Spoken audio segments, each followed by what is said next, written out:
All right, so episode 45. So I'm going to start today's episode off with a story. So if you watch or listen, you know my wife is in her fourth year of medical school. And during this time, she does these things called rotations. And each month, she basically works with a new doctor with a specific specialty. They specialize in different areas of medicine. For example, this past month, she was with a ophthalmologist. And some months she works long hours, and some months she has a pretty laid back schedule. And that's what February was like for her. So she'd work from the hours of 9 a.m. and be back by noon, typically Monday through Friday. But I work from home now, right? And it doesn't bother me or anything. I'm in a completely different room here. Doors typically closed, headphones in. But every now and again, I'll take a 5 to 10 minute break just to check in, see how she's doing.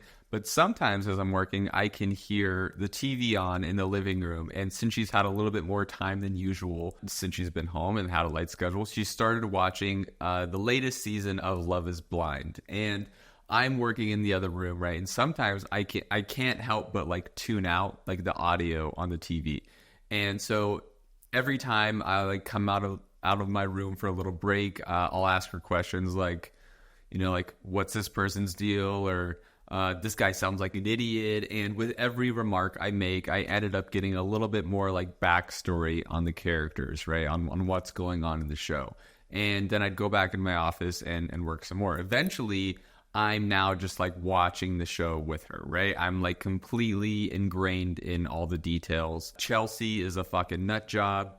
Jeremy, who spells his name super weird, is a complete just frat bro. And don't even get me started with Jimmy, man. This dude's an idiot, but that's not why I'm talking about this. Anyways, one subject on the show that I noticed just kept coming up more and more and over again was social media. And it was so vital to the evolution of the show as a whole. And if you aren't aware of what the show is about, it's basically blind dating. There's this group of guys living together and a group of girls living together. And you sit in something called pods where you can talk to each other one-on-one, but you don't know what they look like. You can't see them. And then after 10 days, I think it is, or something like that, the guy proposes to the girl that he likes, and they see each other for the first time. And then after 3 weeks of living together, they end up getting married, or they break it off basically. But when they're in the pods, it was all about how many followers do you have, who do you follow, what type of accounts do you follow, is social media important to you? Then they all get out of the pods and they get their phones back, and they all start looking each other up and following each other. And sometimes they're sending DMs that are very ominous, I'm so happy for you that you found love, but I'm also still available.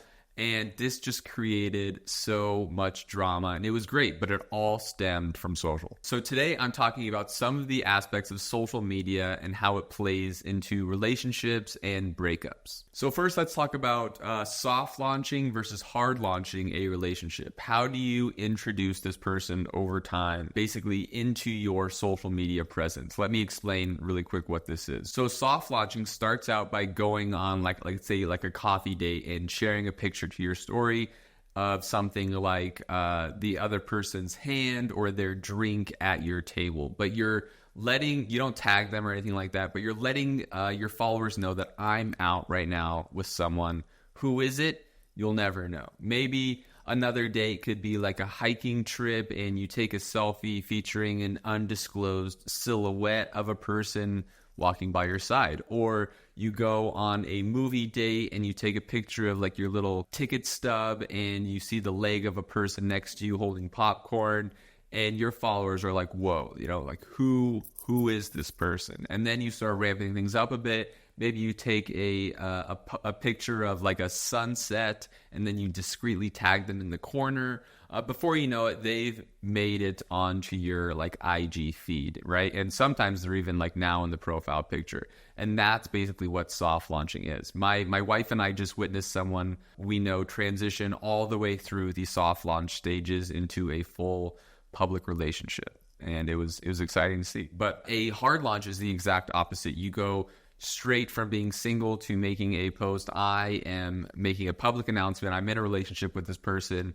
It's very aggressive, right? The hard launch, but I respect it at the same time. You're not out here playing games. You're finding love. You're letting everyone know you're wifed up. Now, you can also witness something similar for breakups. For example, this girl my wife and I both follow is very public on social media. She's posting multiple stories every day, and for years she was with this one guy who always would be like in a few of her stories, right? He'd always be featured in there.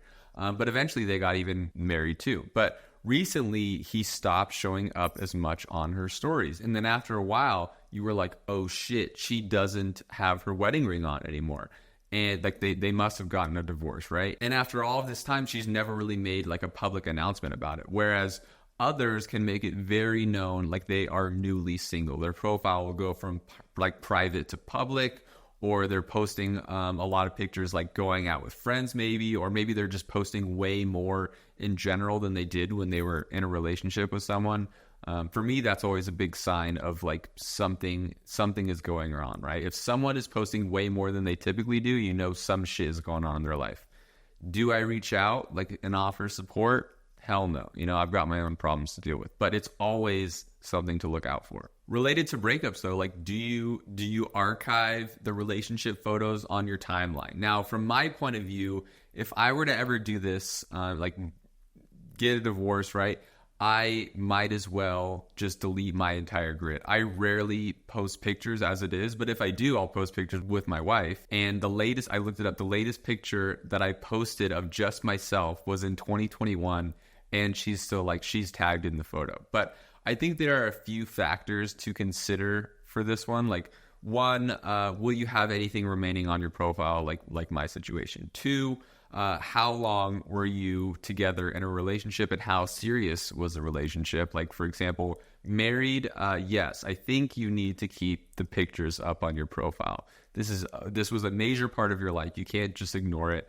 And I don't think you should hide it. And dating though, like, I don't know. I think this can get a little tricky. I think if you have enough to still fill up your grid, then you're fine. You're fine to archive. But is there an appropriate amount of time after a breakup for when you should archive? Like, should you wait a few weeks? Is it months?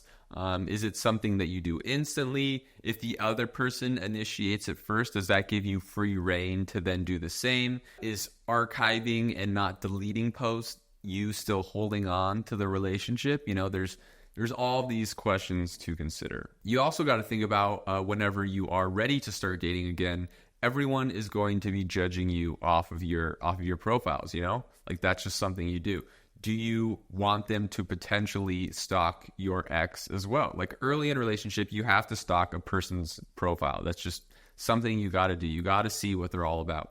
And if your ex is on your profile, that's just more criteria, in my opinion, to be judged off of. Here's another question. What's the ideal following for the person you're interested in to have? Like, if a dude had thousands of followers, would this be a red flag for you?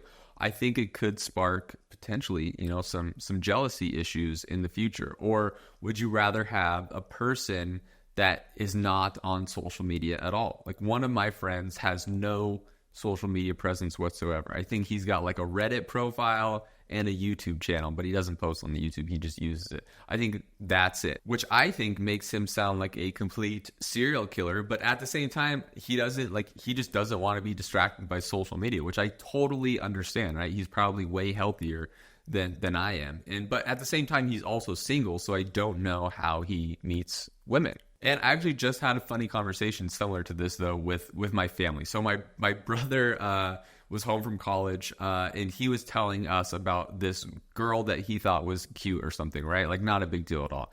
And my parents were like, get her a Valentine. And my wife and I just started like busting out laughing, like, get her a Valentine? Like, there's no way, right? Instead, we were both like, just follow her on social. If she follows you back, that's step one of relationship building right there, in our opinion. But it was just this insane, like, generational thing to hear, right? Like, I can't imagine courting a girl that I didn't know with like a Valentine. But hey, if it worked in second grade, like, maybe you can still do the trick. What about this scenario? Would you be upset if you found out your partner paid for an OnlyFans? this could get juicy, I think. So it's essentially another form of social media, right? Like, would you expect them to get off of this platform once your relationship was official? I think this question could start some serious fights, which I'm all here for. But beyond these controversial questions that I'm asking myself, though, I did some research to find out if social media tends to have more of a positive or negative effect on relationships. So the first stat that I found said 44% of people aged 18 to 29 feel that technology and social media have helped to strengthen their relationship. So less than half, right? And I can honestly see like both sides of this. Like my wife and I almost use Instagram as another method of communication, basically. On average, we're sending at least one reel a day to each other. And we're typically setting reels that we think the other person would enjoy, right? Like you see something funny and I think, oh, I bet she'd like this. And to me, that helps strengthen our relationship. It's a sign of, oh, I'm thinking of you throughout the day. And I can't imagine being with a person who's not on social media at all either, because I'm someone who is constantly like, I have training audios just constantly stuck in my head. Or I'm like, hey, have you seen the reel where blah, blah, blah happens? Like social media is my job, right? It's a huge part of my life.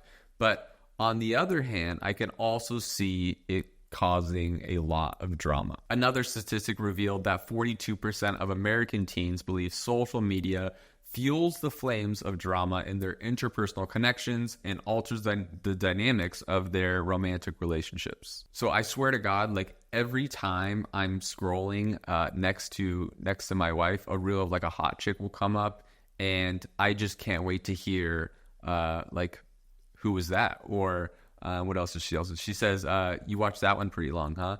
And I'm just like, okay, it's not my fault. It's the algorithm. I'm not out here liking it. It's just getting served to me. What do you want me to do? And I'm not saying it causes like drama for us. I'm just giving her a hard time. But I could definitely see where it could in other relationships. I mean, let's look at back at Love is Blind, for example. One relationship didn't last simply because the dude just wouldn't put down his phone, it was hilarious. The second he got his phone back, he didn't pick his head up the rest of the show. He was just constantly having conversations like this. And it was great. But he also showed like no emotion towards their breakup either. He just kept on scrolling. And apparently the likelihood of divorce increases by 20% when one person uses social media excessively, which I can totally see too. You lose this quality time because either one person or both people are just mindlessly scrolling through a large portion of the day or the large portion of the time that you guys are together. So I also looked up some stories about how social media ruined relationships and found some pretty funny shit. Like this first one says this. Not an official breakup, but several years ago, I was falling hard for a friend of mine. However, his Facebook page was full of a lot of racist, angry, ignorant crap, especially when Hillary Clinton was running for office. I know he wanted to date, but the vitriol I saw on his page made me know I couldn't be happy with him. And he had a lot of anger. He was really nice and funny in person, but hateful, inflammatory, and ignorant online. The funny thing is, he went on to marry a person from an immigrant family. I could definitely see this happening, right? People can be super different on social media than they are like in person. Like we know a couple of people from college or school who are just posting the most insane, crazy ass shit, and you're like, what was going through these people's heads when they were posting this? But it's wild. Okay, how about this story? Okay, so my ex-husband reconnected with his old high school girlfriend on social media the year we had our first child. Given that I'm great friends with his other ex-girlfriend and I'm not a jealous person, it didn't bother me at all. She knew who I was and we were very much married with a 7-month-old. It didn't keep them from starting an online emotional sexting relationship. I didn't flip out when I found it all. I bought him a one-way ticket on a Greyhound to her town and packed him a bag, made sure it was by his front door, then posted about all their interactions on his profile with screenshots and tagged her. Told her he was on his way. I was too busy dealing with postpartum depression and being the sole breadwinner in the family to even want to deal with his bullshit. Like talk about hard launching a breakup. I mean, that is as That's as official as it can get. And that's a horrible situation, right? But don't you think that your kid will eventually follow you on social media in like within the future? I mean, nowadays, like kids can handle an iPad better than I can at like 2 years old. But if you're making something that public, like something I think has to be a little off with you too. Not that like this justifies this guy's decisions, but that's like a crazy ass thing to do, I think. Anyways, social media can create some pretty crazy dynamics for relationship. There's a lot of moving parts. And I feel bad for younger generations who have to put so much like thought into this shit and like balance it all out with like dating apps and profiles. And I'm sure it's like it can be a lot to manage, I bet. But thankfully, I'm in the clear. And I guess that's all I got for today. Will Chelsea and Jimmy say yes at the altar, or will Jessica get her man? I don't know. All I know is reality TV is fucking crazy, man. And thank God I rarely get wrapped up in this shit, because I'd just be a mess. But all right, until next week, good luck with all those questions. Make sure you ask your partner about these crazy ass questions. It could start some drama. Can't wait to hear about it.